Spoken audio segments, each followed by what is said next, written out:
Hey guys, welcome back to today's video. Today is Friday, November 14th, 2025, and today we are going to be talking about a brand new poll, not from a nonpartisan source, but a poll from Signal, the official pollster of the NRCC, the National Republican Congressional Committee, that released new data to those on the internal side that now has reached many people's eyes, that shows that voters across this country are abandoning the Republican Party at record pace. Going into the final year of the 2026 midterm elections, it feels weird saying that. But the data that we are presented with today likely is not going to be that much different, barring a major change on the national level between now and the 2026 midterm elections. As Democrats continue to make gains in the generic ballot nationwide, this brand new GOP-led poll shows that for the first time in 2 years, voters whose top priority is inflation and the economy now prefer Democrats for Congress by 13 points over the Republican Party. For the first time in 2 years, that is a damn strong margin for the Democratic Party and a 6-point lead on the generic congressional ballot, marking the largest single-month shift towards the Democratic Party since Biden dropped out of the presidential race and away from the Republican Party in their data. What you are seeing here is that essentially these 2025 elections weren't just a one-off race, where Republicans just conveniently decided not to vote and Democrats demolished them everywhere from New York City to Virginia to New Jersey to California to Georgia to the state of Pennsylvania. If that felt exhausting to say, I can imagine how it felt for the Republicans at their campaign headquarters on 2025 election night and how it might feel in 2026, as the new data does suggest. The Republicans are in a very terrible position, to put it bluntly. When we take a look at the data that we've been seeing all across the country and on the national level, it's never good for the GOP. But it wasn't as bad as it is today in recent memory. When you take a look at some of those data points, even from back just a month ago, in mid-October, Democrats had reached a low point after about a while when it came down to the generic ballot of being up by just 1.6%. Well, even today, those numbers rise to about 4.6, and when you take a look at Donald Trump's approval rating, it actually all makes perfect sense. Donald Trump is down about 16 points nationwide, and when you take a look at the generic ballot, it's roughly in line, not 1-to-1, very obviously, neither was it in Donald Trump's first term, but it did show a large amount of discontent from Americans across the country. And what this shows is that Democrats take that advantage. And it wasn't as if, this is like Donald Trump's first term, where Democrats have had this advantage. The reason why we see it is because right now we're ending off a government shutdown that is the largest and longest in United States history. Roughly, 60-70% of all time the government has ever been shut down has been under Donald Trump as president. Can you think about that for a moment? How unfathomable it has been. Biden never suffered a single day of the government being shut down. Why? Because the Democrats and the Republicans were willing to compromise under a president who was too. And whether or not you agree with Biden or Trump more as president of the United States, voters do not like it when their government is in gridlock and they blame the party in power. No matter how much explaining either side of the aisle has ever tried to do surrounding limitations and balance of power when it comes down to the federal government, those in power feel the blame the most. And as it was the case with the government shutdowns of 2017 and 2018 and 2019, it has always fallen on the blame of the president, just as it did under Obama during the time we saw the government shutdown really being started to be used as a tool for political purpose. But Donald Trump is feeling it not just because of the government shutdown, but because of this conversation around funding for hungry children across this country. For SNAP benefits that were very clearly, no matter what side of the aisle you were on, you can acknowledge that they should have been funded. But Donald Trump at the White House made the conscious decision not to release said funding.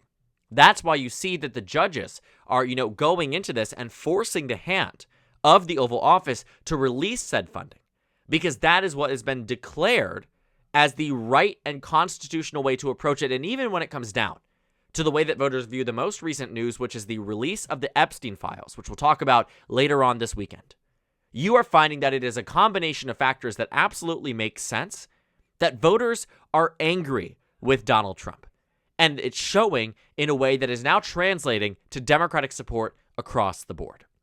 And what you see is that when it comes down to, how Democrats are doing well, urban voters are shifting 21 points away from the GOP, or 21 points down against the Republicans.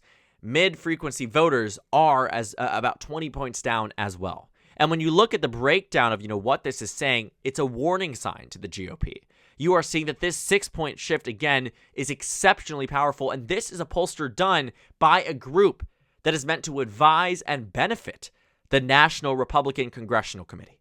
This is not some nonpartisan news organization that's deciding to field a poll because they feel like it. This is the Republican Party spending their own money on $100,000, $200,000 poll to understand where the nation currently stands, and the results are nothing less than favorable, right? And when you take, or nothing more, and when you think about what we have found, not just with Signal, but with every other major firm, is that the data is turning away from the Republican Party, and the predictive factors of the elections we saw in Virginia and New Jersey and California. Almost every single metric, believe it or not, underestimated Democratic support in these statewide races. In Virginia, Abigail Spanberger was supposed to defeat Winsome Sears by 11. She won by 15. In New Jersey, Mikey Sherrill was supposed to win by 1 or 2 points, and she won by 14.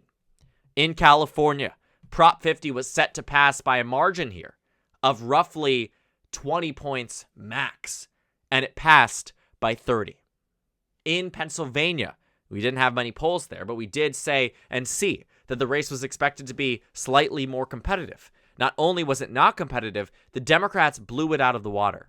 They won 61 and 62% of the vote in a partisan Supreme Court race on whether or not these judges should stay. In Georgia, in a Dem-Republican statewide race, Democrats won by 25 points, flipping 2 seats from the GOP on the Public Service Commissioner vote. These elections were predicted by the data that showed fracturing within the Republican Party.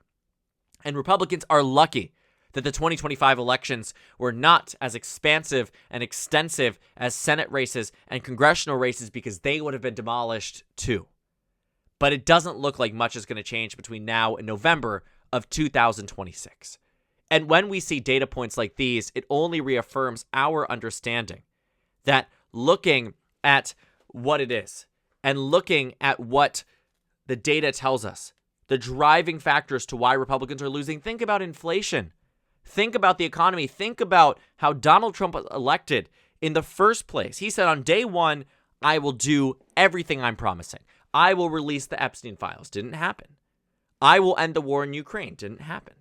I will fix inflation. It didn't happen. I will solve the southern border crisis. It didn't happen. He made all these promises and said that he could deliver, and not one of them have we seen, save maybe the promise of mass deportations, which in the way that it has been executed, I do not believe many of his supporters believed what he was saying to them was going to be the case, whether you agree with that or not. That is probably the only thing we've really seen the president embark upon and actually take to the most egregious offense. But that in itself makes him less popular. But getting back to this question of affordability and economic issues that drove Donald Trump into the White House, and with that bulldozer to the East Wing, seems to be pushing him right back out. Because voters see that when they go to their supermarket, when they go to Publix, when they go to Safeway, when they go to wherever, and they try to purchase the same groceries that they did 5 years ago, even when he might have been president the first time, and things cost less then than they do now, it's damning for a president who made his entire legitimacy that he is a businessman who knows how to lower the costs of living. Millions upon millions of Americans in the last election that were willing to look past everything the president had said and done in the past if it meant a better future ahead are very quickly realizing that future may not come. And in it, they are punishing the political party that sold them on a false promise. And to them, that is the Republican Party's legacy in relation to Donald Trump. Because you don't find a Republican pollster finding that Democrats lead voters on the economy by 13 points. Because in 2024, Trump led Harris in many polls by nothing less than 10 points on the issue of the economy. Biden by more. And that's because voters were very seriously hurting, and Donald Trump said, I will fix it with tariffs, I will fix it with X, Y, and Z, and very obviously, he did not and has not, and probably will not. And voters see right through it. And even the most Republican firms cannot find data points that benefit the Republican Party because there is not much there to say they did well. There is not much there to argue the Republicans should, in fact, stay in power. And that's what this new data is saying. If it is right, let's look at what it looks like visual on the national stage. It's about an 8.5% shift from the last election. 8.5% gives Democrats an additional seat more than what they won in their 2018 blue wave landslide. And if that is indicative of anything that is to come for the Democrats in 2026, Republicans are in a really bad place on the national stage. And as it stands today, these new data points aren't shocking, but certainly added to the narrative that Republicans are in an even worse position than even maybe they thought coming out of the last elections just this past Tuesday. But obviously, the data doesn't lie and oftentimes translates into elections that are clear as day. The only question is, will the Republicans realize it and adjust before an inevitable wipeout in the 2026 midterms? But given historical precedent, the answer there is probably not. So thank you guys so much for watching this video. Make sure to comment down suggestions below. Subscribe on the left if you haven't already, and check out the Instagram and Twitter. At the bottom left of the screen, there's also a Discord server for you to go ahead and join. On the screen, there's a video for you to watch, and then a playlist for my 2026 House election analysis videos. Again, thank you guys so much for watching, and I will see you all tomorrow.